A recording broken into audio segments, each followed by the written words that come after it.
Hare Krishna, Prabhu. Hare Krishna, Hare Krishna, Prabhu. Hare Krishna. I'll make you the host. Co-host, yeah, you can make me the co-host. Yeah. Thank you. Thank you. Hare Krishna, everyone. Tarka Prabhu, Dev ki Preeti, Ananya Bhakti. Thank you for coming. So we'll start. Suddenly my kartals are small in my fingers. Jayo Radha Madhava Kunja Bihari Jayo Radha Madhava Kunja Bihari Jaya Gopijana Vallabha Girivaradhari Yashodanandana Rajajana Ranjana Yashodanandana Rajajana Ranjana Jamana Tira Vanachari Jamana Tira Vanachari Jayo Radha Madhava Kunja Bihari Jaya Gopijana Vallabha Girivaradhari Yashodanandana Rajajana Ranjana Yashodanandana Rajajana Ranjana Jamana Tira Vanachari Yamana Tira Vanachari Hare Krishna Krishna Krishna Hare Hare Hare Rama Rama Rama Hare Hare Hare Krishna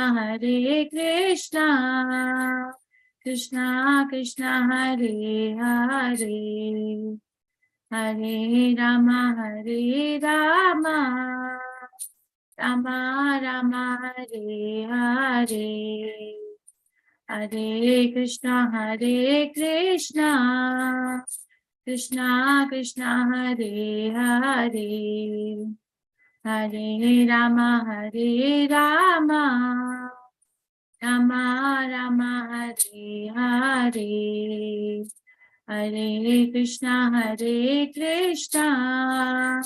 Krishna Krishna Hare Hare Hare Rama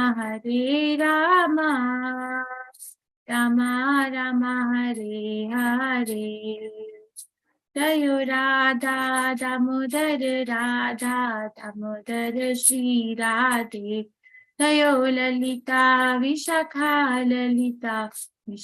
Shri Radhe Jayo Nitai Gaura Sundar Gaura Hari Jaya Jaya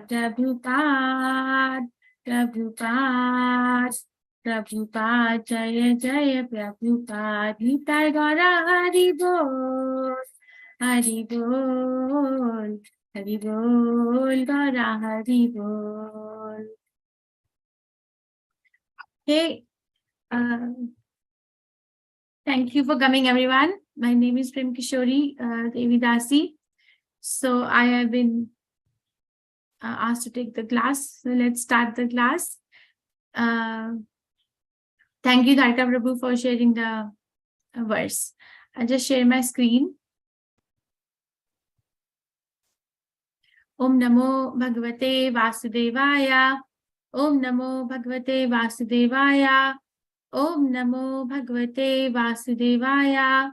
Narayanam Namaskrityam Naram Cheva Narottamam Devim Saraswatim Vyasam Tato Jaya Udirayet Nashtaprayeshu Abhadreshu Nityam Bhagavate Sevaya Bhagavati Uttama Shloke Bhaktir Bhavati Nashtaki. Reading from Srimad Bhagavatam, 5th Canto, Chapter 1, chapter is entitled The Activities of King Priyavrata, verse number 24 today. Atha duhitaram prajapate vishwakarma upayeme harishmatim nama tasyam uhavava atmajan atma saman shila gunakarma rupa viryodharan dasa bhavayam babhuva kanyam cha yavayashim urjasvatim nama. I'll say one more time, and if anybody would like to repeat, please feel free to repeat. Atha cha duhitaram prajapate vishwakarmana upayeme harishmatim nama tasyam uhavava atmajan atma saman shila guna karma rupa viryodharan dasha bhayayam babhuha kanyam cha yayashim urjasvatim nama. Anybody would like to repeat? Ata cha duhitaram prajapater vishwakarmana upayeme barishmatim nama tasyam uha vava atmaja atma samana shila gunakarma rupa viryodharan dasha bhavayam babhuva kanyam cha yaviyasim urjasvatim nama. Thank you, Jana. Thank you. Anybody else would like to repeat? Okay, so we go to the synonyms. Atha, thereafter. Cha, also. Duhitaram, the daughter.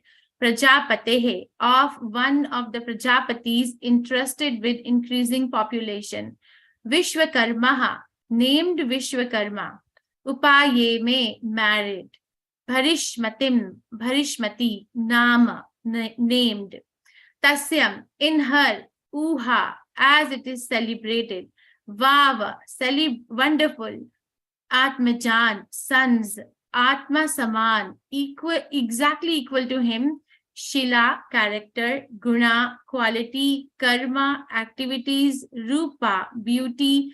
Virya, prowess. Udaran, whose magnanimity. Dasha, 10. Bhavyayam babhuva, he begot. Kanyam, daughter. Cha, also. Yashim, the youngest of all.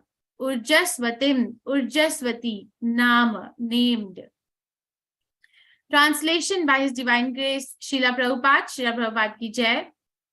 Thereafter, Maharaj Priyavrata married Bharishmati, the daughter of the Prajapati named Vishwakarma. In her, he begot 10 sons equal to him in beauty, character, magnanimity, and other qualities. He also begot a daughter, the youngest of all, named Urjasvati. Purport by His Divine Grace Srila Prabhupada ki jai. Maharaj Priyavrata not only carried out the order of Lord Brahma by accepting the duties of government, but also married Bharishmati, the daughter of Vishwakarma, one of the Prajapatis. Since Maharaj Priyavrata was fully trained in transcendental knowledge, he could have returned home and conducted the business of government as a brahmachari.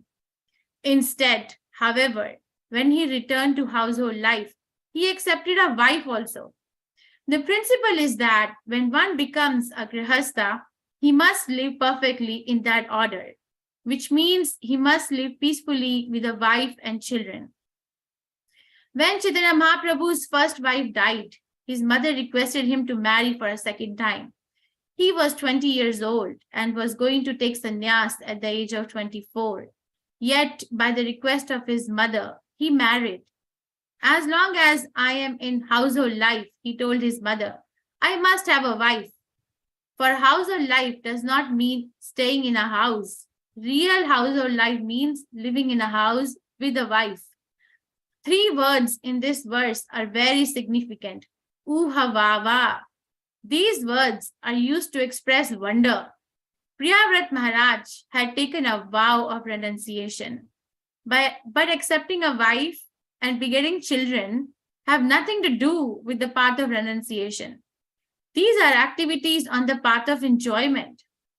It was a source of great wonder, therefore, that Priyavrata Maharaj, who had followed the path of renunciation, had now accepted the path of enjoyment. Sometimes we are criticized because, although I am a sannyasi, I have taken part in the marriage ceremonies of my disciples. It must be explained, however, that since we have started a Krishna conscious society, and since a human society must also have ideal marriages, to correctly establish an ideal society, we must take part in marrying some of its members, although we have taken to the path of renunciation. This may be astonishing to persons who are not very interested in establishing Deva Varnashram, the transcendental system of four social orders and four spiritual orders. Srila Bhakti Siddhanta Saraswati Thakur, however, wanted to re-establish Deva Varnashram. In Deva Varnashram, there cannot be acknowledgement of social status according to birthright. Because in Bhagavad Gita, it is said that the determining considerations are guna and karma, one's qualities and work. It is this Deva Varnashram that should be established all over the world to continue a perfect society for Krishna consciousness. This may be astonishing to foolish critics, but it is one of the functions of a Krishna conscious society. Om Agyan Timirandasya Jnananjan Shalakaya Chakshurunmilitam Yena Tasmai Shri Guruve Namaha. Shri Chaitanya Manubhishtam Sthapitam Yena Bhutale Swayam Rupa Gadamahiyam Dadati Swapadantikam. Hey Krishna Karna Sindhu Dinbandhu Jagatpate Gopesha Gopika Kantha Radha Kantha Namastite Tapta Kanchan Gaurangi Radhe Vrindavaneshwari Vishpanu Sute Devi Pranamami Hari Priye. Jai Shri Krishna Chaitanya Prabhu Nityananda Shri Advait Gadadhar Shivasadi Gaur Bhakti Vrinda. Hare Krishna Krishna Krishna Hare Hare Hare Ram Ram Ram Hare Hare. Nama Om Vishnu Padaya Krishna Pisthaya Bhutale Srimate Bhaktivedanta Swami Iti Namine. Namaste Saraswati Deve Gaurvani Pracharine Nirvishesha Srinivadi Paschatya Desha Tarine. Okay, I am missing the cows, but welcome to everyone here. The devotees, I don't know if they're hearing me in the kitchen, on the altar, and in their respective homes. This is a very nice verse. Let's go over the Sanskrit. So, atha means thereafter. Cha duhitaram prajapater vishvakarma upayeme bharishmatim nama. So, upayema means married. Upayen means marriage, and upayeme means married. So, thereafter, King Priyavrata married the Duhitaram Prajapate. Duhitaram means daughter of Prajapati, whose name was Vishwakarma. So the father's name is Vishwakarma. Upayeme Bharishmati Nama. Bharishmati means the name of the girl is Bharishmati. And thereafter, not only that he got married to Bharishmati, Tasyam tu Uhavava. Uhavava means this is very, very wonderful. That he got married to the daughter of Prajapati, Vishwakarma, whose name was Bharishmatim. And after marrying her, Atmajan, Atma Saman. Atmajan means sons, like Atmajan. Atma Saman means like him. Atma means me also, like self also, right? And Saman means similar. Atma Saman, similar. So he got sons in his wife, which were similar to him. In what? Shila. Shila means character. Guna means quality. Karma means activities. Rupa means by their bodily beauty. Viryodharan means magnanimity or prowess or power. And thereafter, Dasha means 10. So he got 10 sons in Bharishmatim who were similar in character to King Priyavrata in Shila, Guna, Karma, Rupa, Viryodharan. But thereafter, he didn't stop there. Bhaya, Vayam, Bhabuha, Kanyam. So he got a girl also. Kanya means girl. who was the youngest and whose name was Urjaswatim Nama. Nama means name, whose name was Urjaswatim Nama. So King Priyavrata was, now the question may be raised that King Priyavrata was only asked by Swambhava Manu to go and accept the governmental duties, right? He was not asked to marry. But he accepted the governmental duties after a lot of persuasion from Lord Brahma also, right? We studied that before. But what made him accept a wife also, and what made him accept children also in that wife? And thereafter we'll study that he actually got married twice. So this is the discussion in this particular verse. Then how do we understand this whole puzzle? Okay, so let's go to some let's have some fun. So the question is, from the path of renunciation, King Priyavrata was on the path of renunciation, right? He was on the hill, and Swambhava Manu came, Narad Muni came. He was not denying it, but he was saying, I'm only going to accept it if it was not going to be detrimental for my devotional service. So Brahma understood the mind, and he came, and everybody from upper planetary systems came with Brahma. Okay, so he was on the path of renunciation. But from there, how did he get to the path of enjoyment? Huh? How did that happen? This is from 5th canto, the chapter on forest of enjoyment. So the discussion is on that. So there is a disease in conditioned soul, which Prabhupada says, which is Atma Manyate Jagat, means everyone thinks of others according to his own position. So if for me, if my married life or household life is an enjoyment or entanglement, then I'm going to think like that for everyone out there. Okay, this is what Atmavan Manyate Jagat is. But it is not the same, because I am conditioned. So how do we decode this in this particular verse? Again, what made King Priyavrata accept householder's life? Because he was not asked to accept a householder life. He was just asked to accept the governmental duties and execute that properly. And he's so powerful, right? This is like he's going around the sun, and he divides the continents into 7 planets with the spokes of his chariot. So in this particular verse, what I could understand, and feel free to pitch in and add, is there are 3 main reasons which Prabhupada is trying to explain. He accepted a householder's life out of the sense of duty, right? It's the duty. Like Krishna also accepted 16,108 wives. How do we say that? Because Prabhupada is saying in the purport, the principle is that when one becomes a grihastha, he must live perfectly in that order, which means he must live peacefully with a wife and children. This is what we read in the purport today. Of course, perfectly living with a wife and children, the definition of perfection is not like, okay, one must have a very stable and increasing source of income, and the house should be full of items and assets, and children must go to the biggest of the biggest Ivy League colleges, and one must have the best of the best jobs or business or whatever. That's not the definition of perfect order is. Perfect order over here means that one has to live a life centered around the spiritual goal of one's life. That should never be lost. So in that way, he had to accept a wife which was capable, equally capable, right? It's not like he can accept any girl and then there'll be establishment of a perfect order of a household life. So that is the advantage of getting married to a qualified partner, which was, so in his case, which was a daughter of a Prajapati Vishwakarma, which is Bharishmati. It proved out to be like that as well, right? He got 10 sons who were equally powerful in his and similar to the father in terms of their qualities, their bodily beauties, their magnanimity, and their character. And also got a wife which was later married to Shukracharya. Also got a daughter which was later married to Shukracharya. So this is one reason which I could understand from this particular verse. The other reason is that to set an example.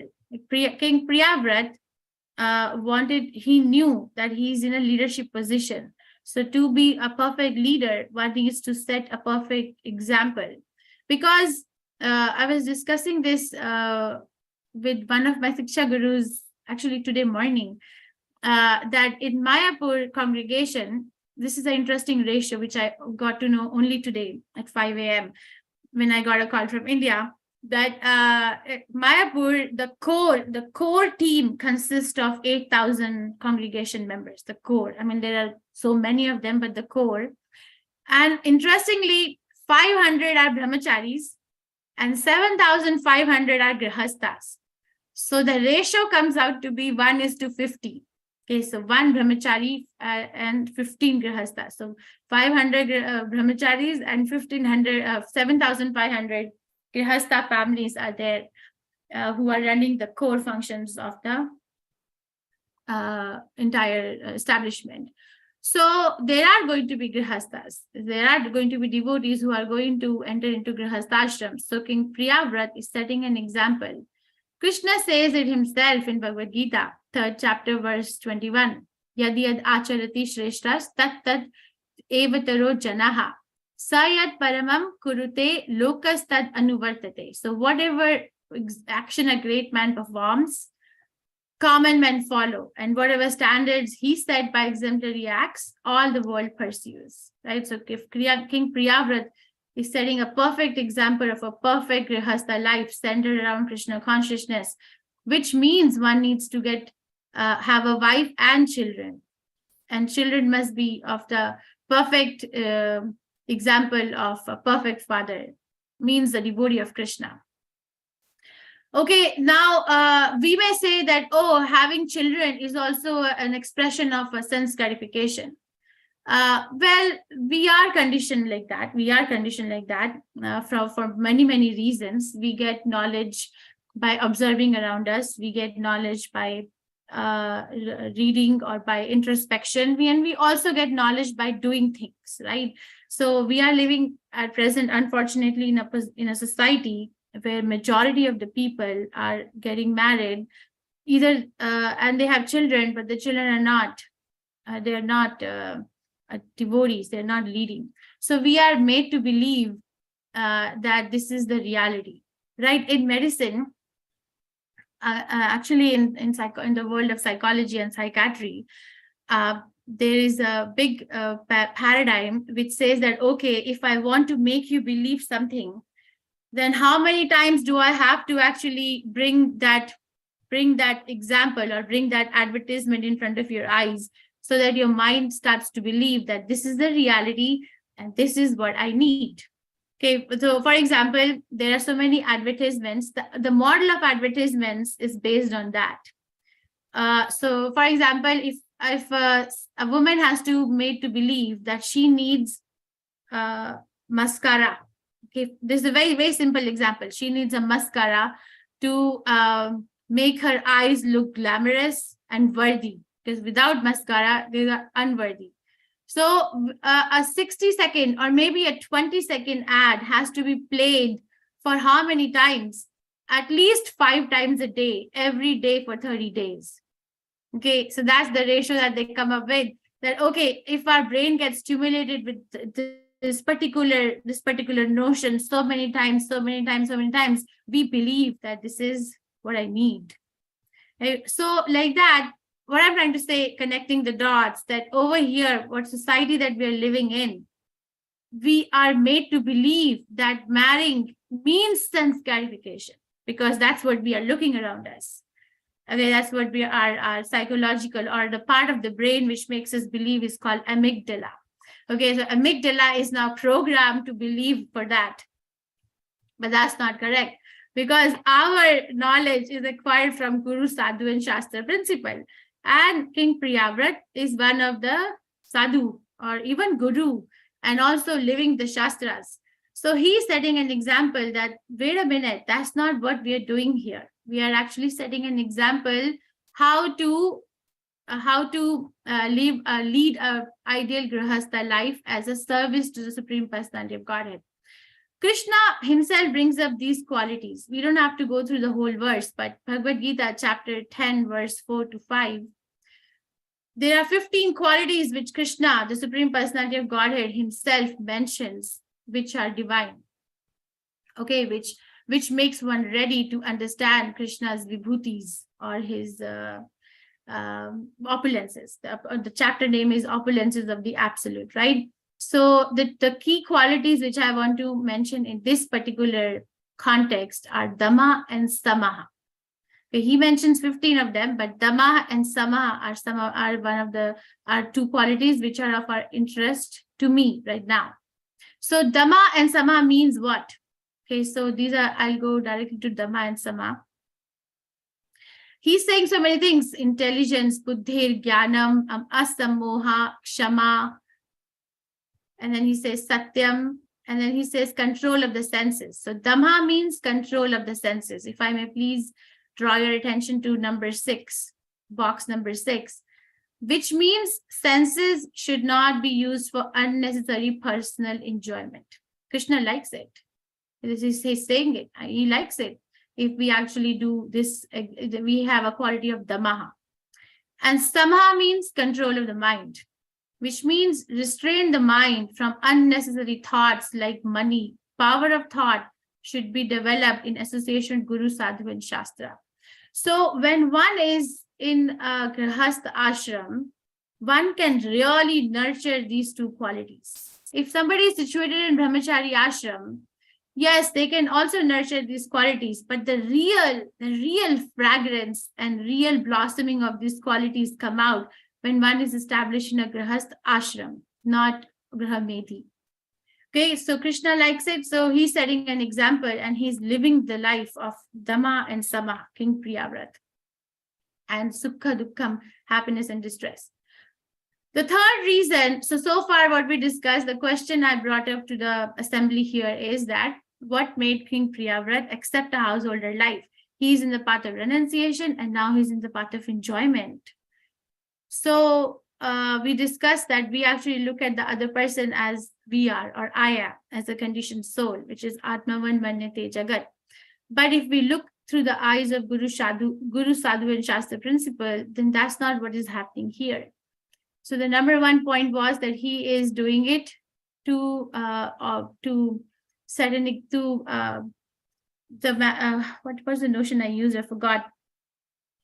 To out of the sense of the duty. So he's marrying it out of the sense of a duty because that's what a definition of householder life is. And then to set an example, okay, this was discussed that we are led to believe that marrying means sanskarification, but that's not what the Guru, Sadhu, and Shastra principle defines it as. And this will give us a very good ground to develop the qualities of Dhamma and Samaha, which Krishna likes. Krishna says after this 10.45 that these are the qualities which actually enable one to understand his opulences in completeness. Okay, and the third reason which I could understand from today's verse is that Deva Varnashram. Even the Rakshasas have Varnashram system, right? Even the Ravan was also a very Vedic scholar, and he was also a Brahmana and he was also Kshatriya Varna, right? In that sense, but that was a Rakshas Varnashram because the center is not Krishna.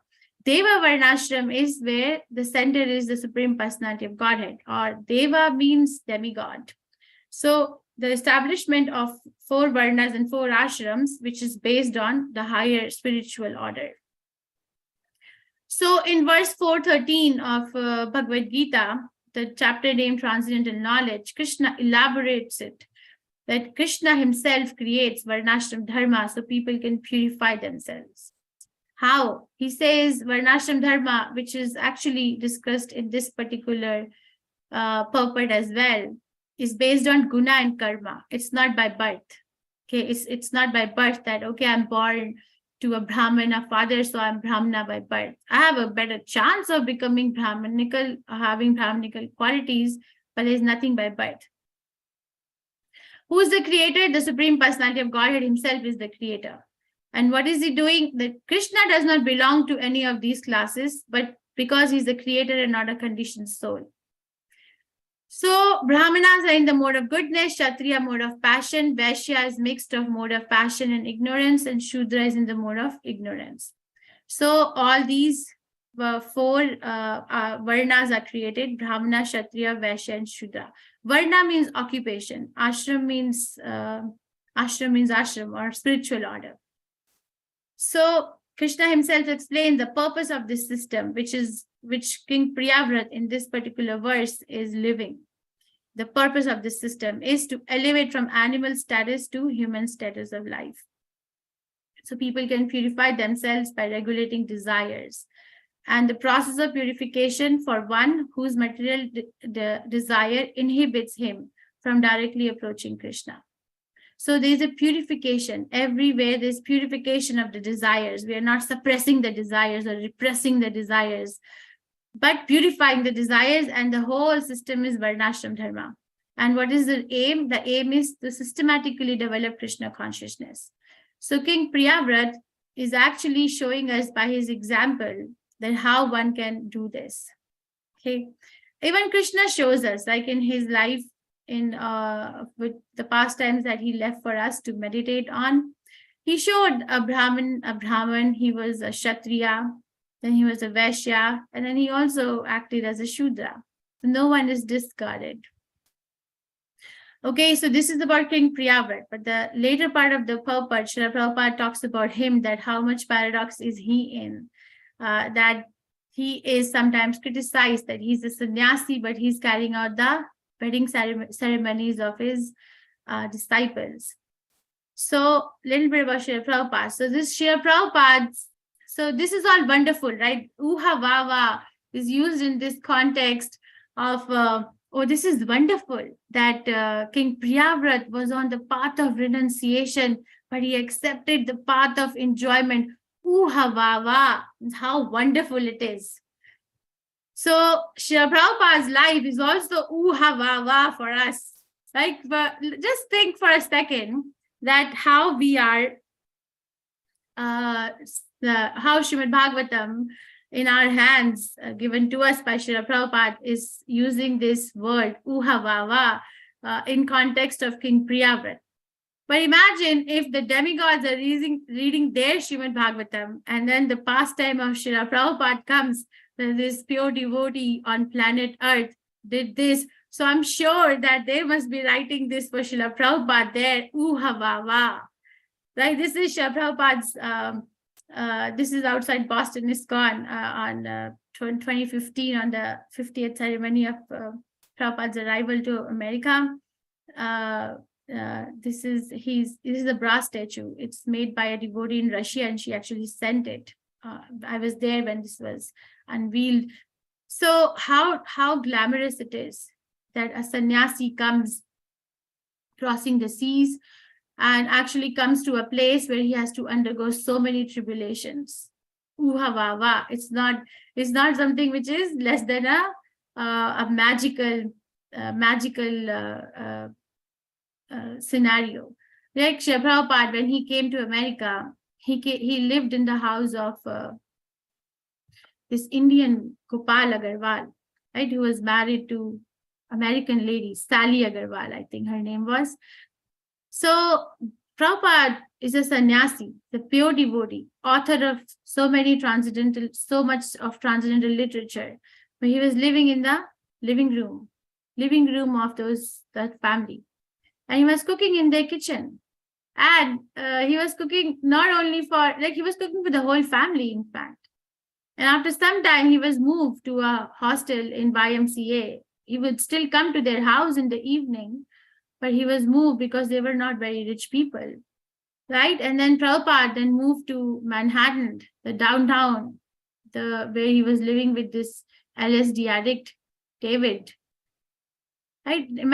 Just imagine a big sannyasi. Now our spiritual master come to our house, how much arrangements we are making. But this is Srila Prabhupada himself living with this guy and sharing the same bathroom, same kitchen, same room. And one day he's having an attack of neurosis because of the LSD overdose.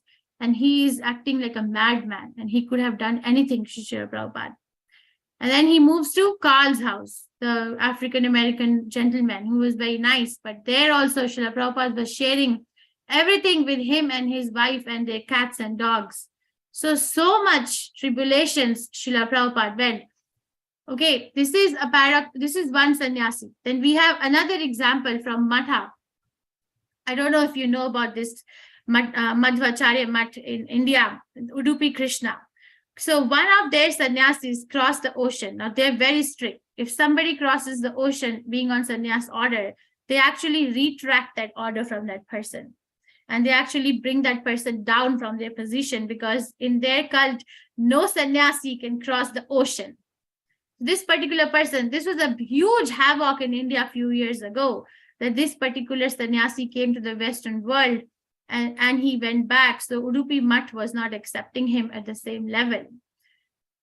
Because according to them, they're very strict. They only drink water from their well. They only eat food cooked by this. So this sannyasi was actually giving his clarifications that I was actually traveling with my fellow monks, or not monks, but fellow servant. I was actually only living at the house of the families who were strictly following the Madhva cult. I was welcomed by them. I was only eating food this much cooked by this particular person.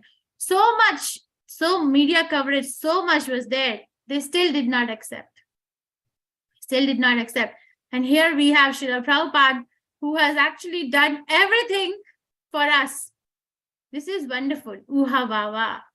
Okay, and then Srila Prabhupada is saying, so if at least every day, I'm sure everyone is, but it's just like a humble reminder, we can actually say once a day, thank you, Prabhupada. Because if Prabhupada had not done this, then we wouldn't be here. This Bhagavatam wouldn't be here. Our lives would have been completely different, which we can actually, we actually know this.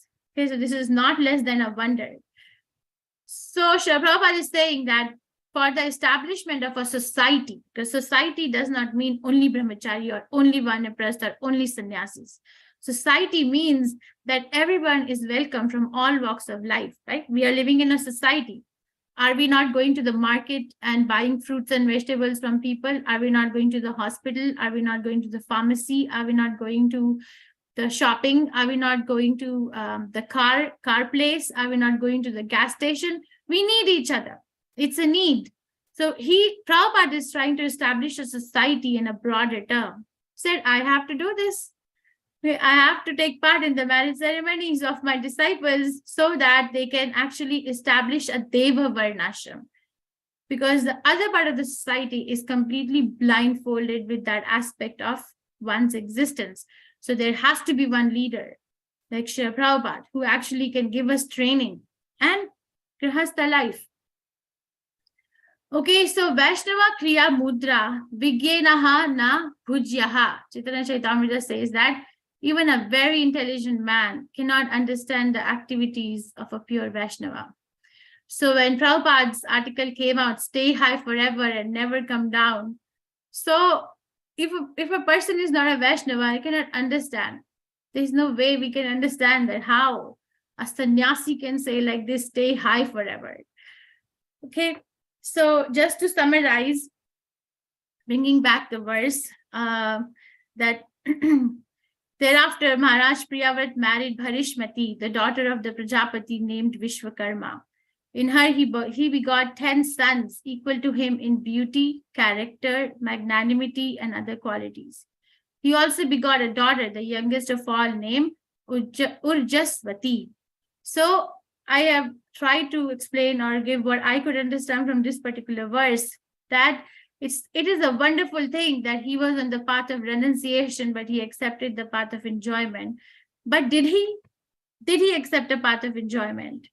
Because he accepted the path, the householder's life as a sense of duty, from what I could say, to set an example for everyone else in the society to figure out how to live as a grihastha, ideal grihastha in a very Krishna conscious manner, and also to actually propagate Deva Varnashram. And Srila Prabhupada's qualities, or Srila Prabhupada's gift to us in the form of ISKCON is also no less than uhavava, right? Not less than a wonder.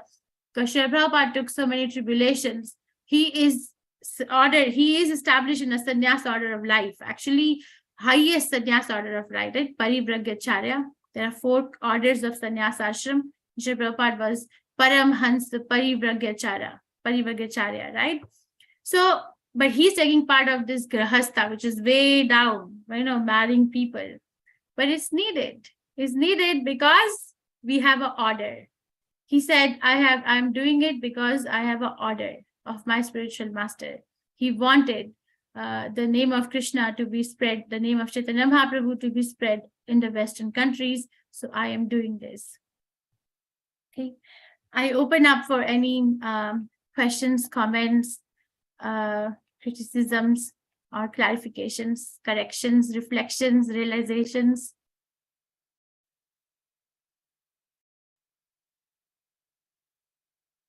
Hi, Krishna. Thank you for a wonderful, instructive class, Mother. Oh, Jana, thank you. No questions, reflections?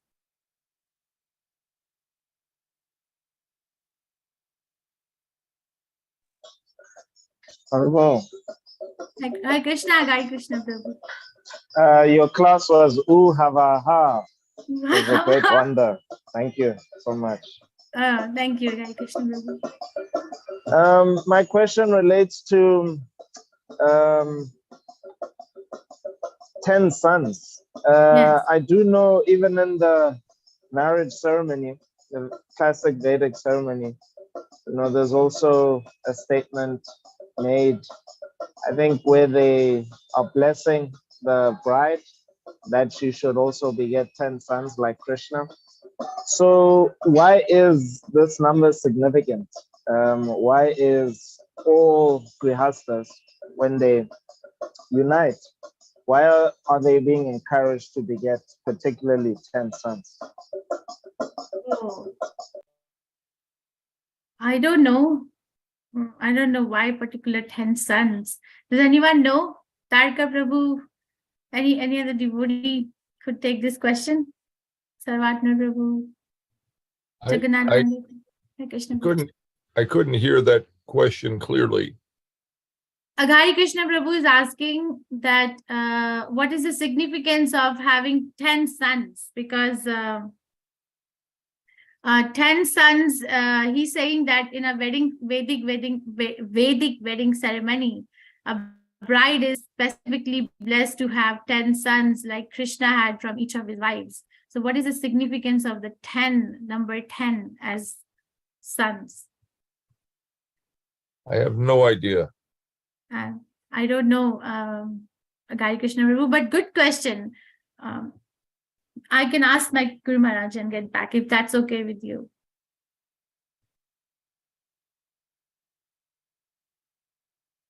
Okay. Yes, that's fine. Thank you so much. Thank you. Questions? Tarika Prabhu, questions, additions? Would you like to add anything? I have no questions. I have no additions. I just have appreciation for your class was wonderful. You have set the bar higher for our Bhagavatam classes with your last 2 presentations. I'm pleased that you addressed the issue of our perception of household life and the issue of sense gratification, because I think it's easy to become confused by some of the statements, references to sense gratification and so on. Household life itself is often referred to as sense gratification. It's regarded as sense gratification, but it doesn't mean that the term in this case, sense gratification, does not refer to just unrestricted indulgence in sense gratification. It's very highly regulated, extremely regulated, still considered sense gratification, but it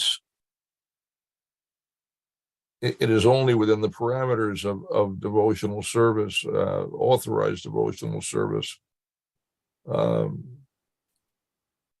And so sometimes referred to as sense gratification that is given by Krishna,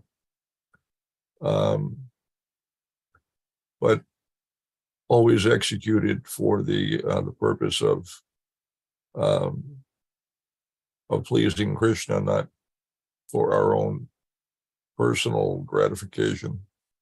Anyway, I like the way that you address some of the issues of perception.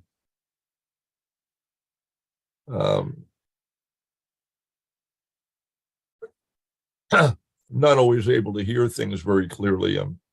I try to clean as much as I can, but my sense of hearing is really, really poor. But I appreciate nonetheless. Very nice presentation. Thank you very much. Hare Krishna. Thank you for your appreciation. It means a lot. It gives me confidence. Otherwise, I'm always underconfident. Thank you. Anyone else would like to reflect, realization, criticisms? It'll be good to, because we are such a intimate groups, we know each other. It'll be good to hear what is it that you find wonderful in this particular verse. If, of course, you're in a position to unmute. Devki Preeti, she's my teacher for Chaitanya Chaitamrita classes.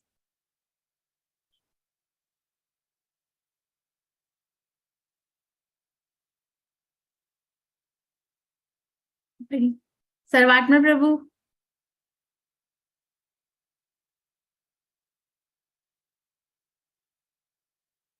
Okay, then I think then we can close early. Aghari Krishna Prabhu.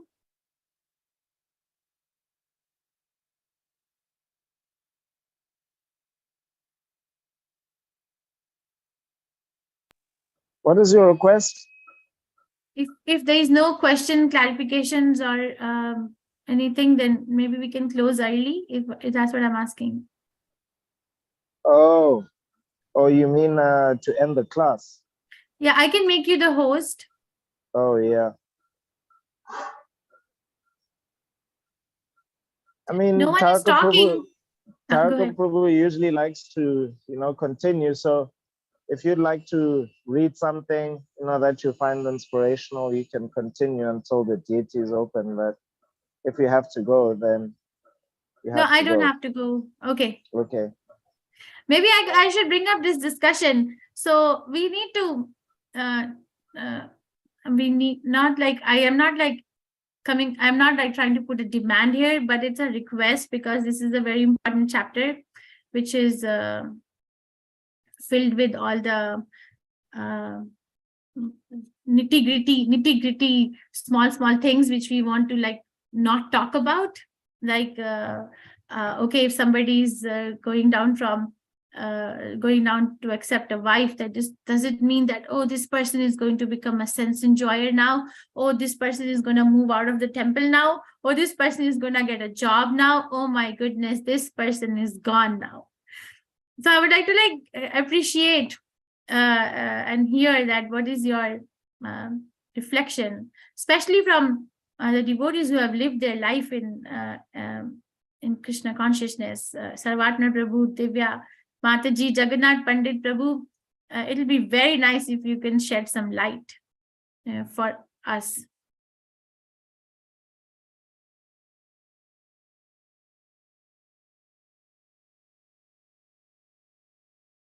Okay.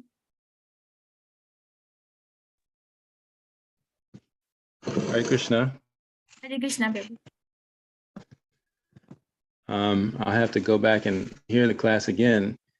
I'm in the midst of flipping pancakes. So Thank you for coming. but as I was thinking about how the Grihastha ashram is a shelter, and within the shelter, we can purify our existence, purify our senses, engage in devotional service by serving our each other first in our own ashrams, and also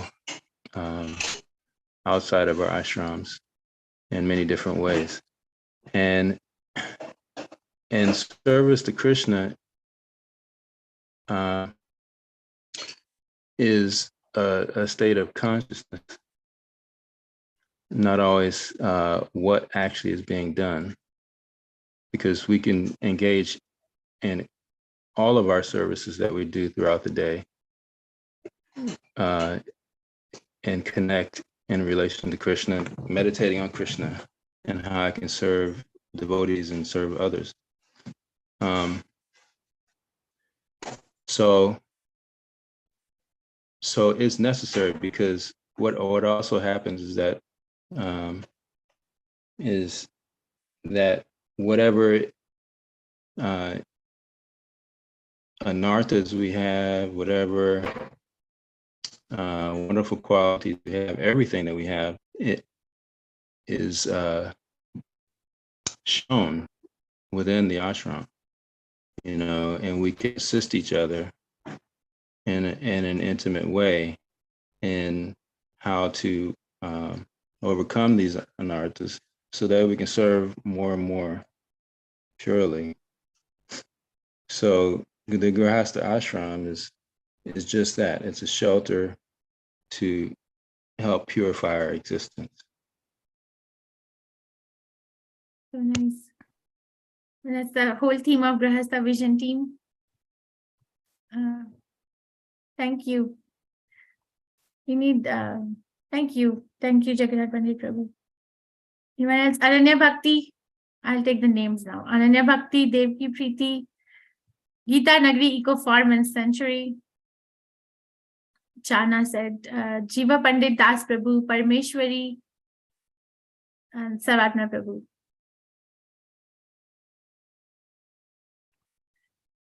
Okay. So maybe we can do some kirtan then. How about that?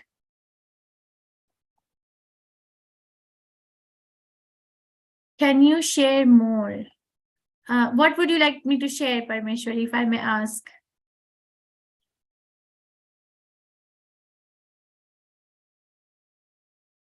I can't request you to unmute because I'm not the host. What would you like me to share? So this over here, one thing about your personal experience in relation to this chapter, my personal experience. So over here, one question that came to my mind, which I don't think is answered in this chapter, is that we are talking about King Priyavrata marrying 2 wives, or Krishna in Bhagavatam marries 16,108 wives, and plus marries some other queens. And also we hear like a lot of devotees, even Uttanapad had 2 wives. So when we bring it to Deva Varnashram, we are talking about 1 wife.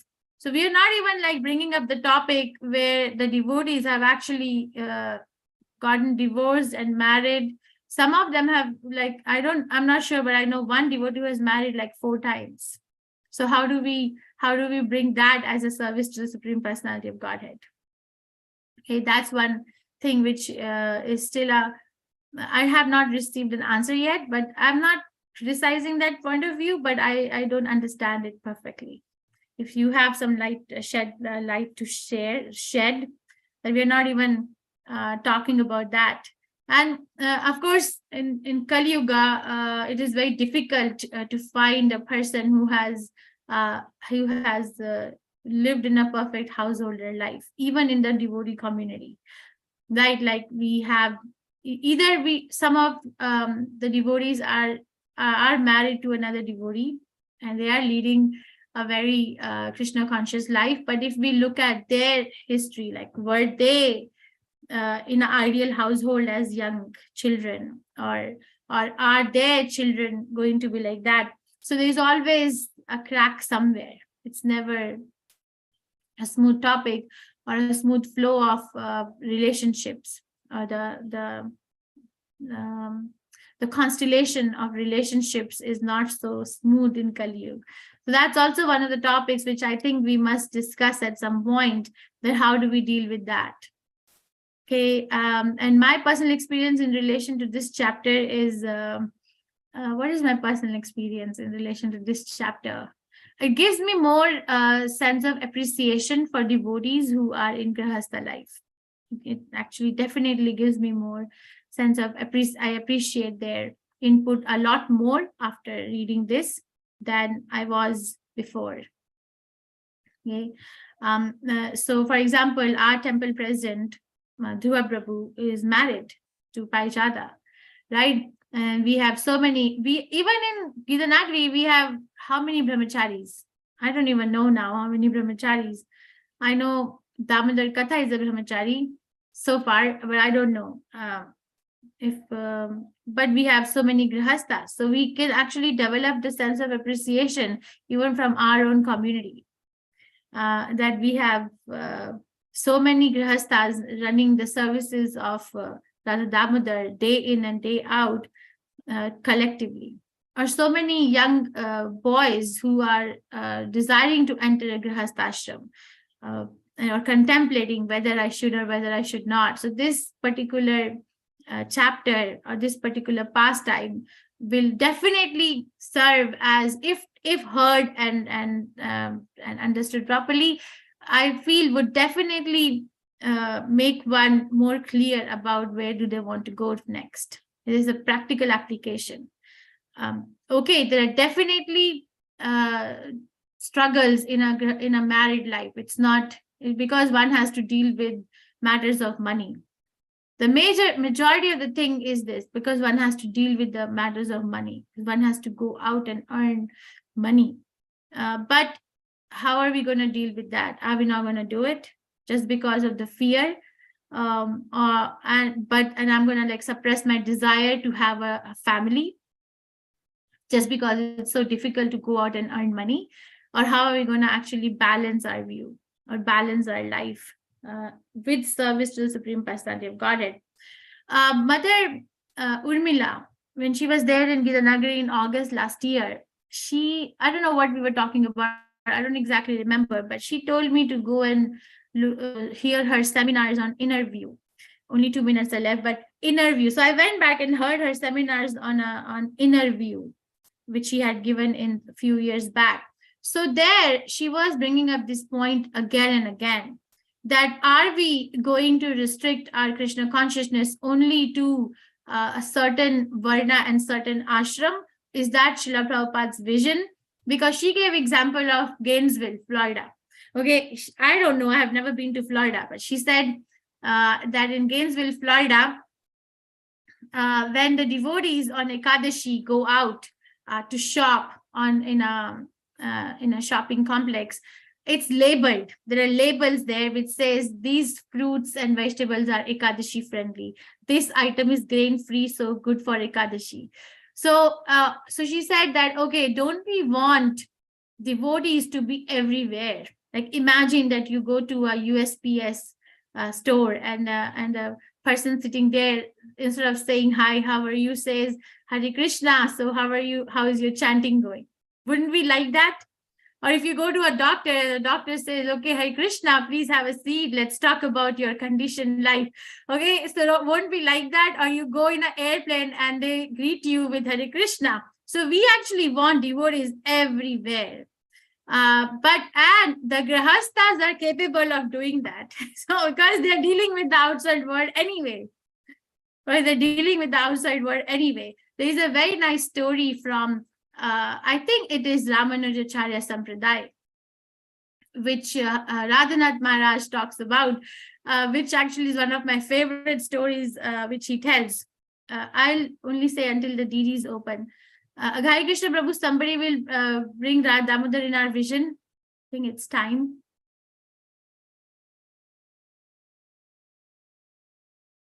I don't know. Should I tell the story which Radhanath Maharaj says, or should I leave it? What should I do? What should I do? I think just continue. And then we'll close. So thank you, Prabhu. So Radhanath Maharaj says that, okay, there was this, I forgot the name of the Alvar, you know, in Ramanujacharya Sampradaya, like we have, we call Maharaj and Prabhu and Mataji, they call Alvars. So there was this Alvar who had brahmachari disciples and had one grahastha disciple. So the brahmachari disciples were living in the mutt, okay, Maharaj says. And the grahastha disciple was rich and he was living with his wife in the house. And every evening, the spiritual master would go to the grahastha's house to honor prasadam, to share, to give discourses on Krishna consciousness. So the brahmacharis were getting very skeptical that, is our guru falling down? Like, we are brahmacharis, okay, we are living in a shelter in the mutt. We have dedicated our life, but every evening he goes to this particular devotee's house. So is he falling down? What's happening? So one of the brahmacharis had a courage to bring it to the attention of the spiritual master. He said, he kindly brought it in front and said that, Maharaj, we are not able to understand your dealings.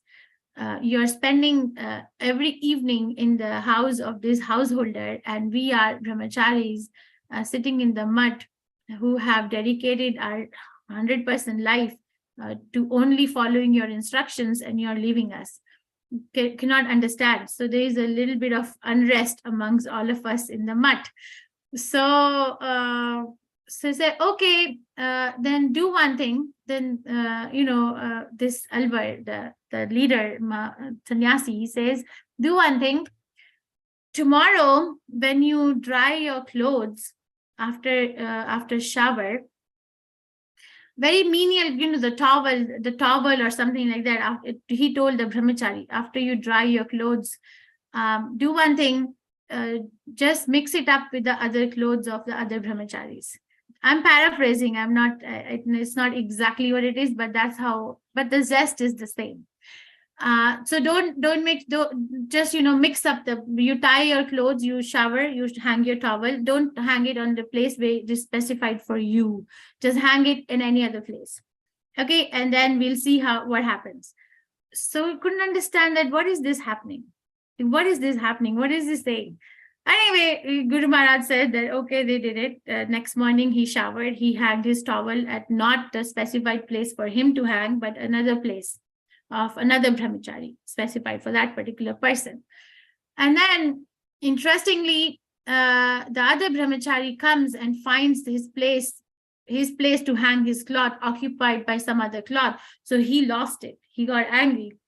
So he brought it to the attention of the spiritual master that this particular brahmachari is actually trying to take my place of hanging towel. So they both are having this argument in front of the spiritual master about a piece of towel.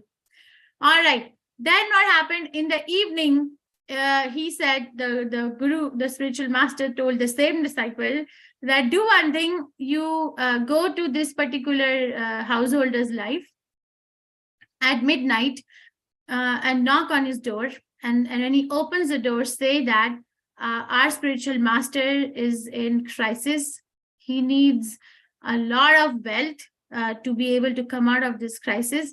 We are brahmacharis. We have nothing. You are a householder. Can you help? Can you help? Okay. So this brahmachari doesn't understand. Again, he's scratching his head that what am I doing? Going to somebody's house at the midnight and telling this. But anyway, he still does it. So it's midnight. Everyone is sleeping. He goes and knocks at the door of this particular householder. And this particular householder is like rubbing his eyes, and he opens the door and he finds his god brother. So he welcomes him inside, says, you look worried. What's bringing you in? Said, our Guru Maharaj is in crisis. He is in need of this much amount of Lakshmi. We are brahmacharis. We don't have anything. Can you help?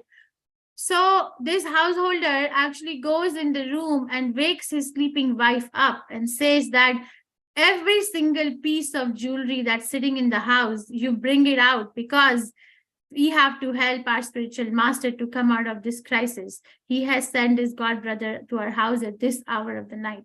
She also gets up and she also packs everything. Jewelry is very dear to a woman. If you own a single piece of jewelry, it's meant to pass on for generations. I have a jewelry which is given to me by my great grandmother. So I'm telling from the realization, it's very, very dear to a woman. But this lady packs everything and she just gives it to her husband to be given to this brahmachari that go. Then that person understands that we were fighting over a piece of towel, and here is this householder giving all his riches for the service of the spiritual master. So obviously, we got the answer that why is he going there every evening to discuss Krishna consciousness instead of staying in the madha with the brahmacharis. The talk is not meant to bring down a position, but the talk is meant to develop an appreciation for all of us situated in whatever ashram or varna we are, even if it is a brahmachari or a grihastha, because everyone can serve the Supreme Personality of Godhead if properly trained by a spiritual master. I'm so sorry. Now I went over time. Thank you very much. Patitanam Pavanebhyo Vaishnavabhyo Namo Namaha. Nantakoti Vaishnavinti ki jai, Shri Prabhupada ki jai. Hare Krishna, Hare Krishna. Thakur Prabhu, you're muted. You're trying to say something?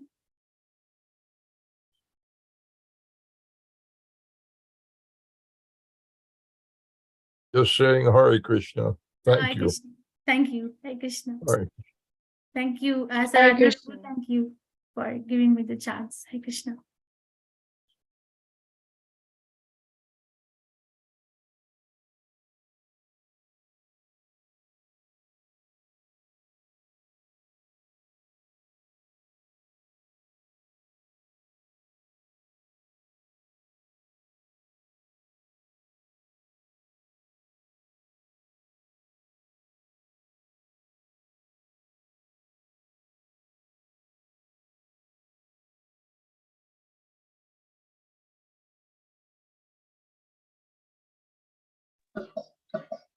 Haribo, to the temple, the devotee who's managing the temple's laptop, there's a button that's amber on the top right. That's the camera button.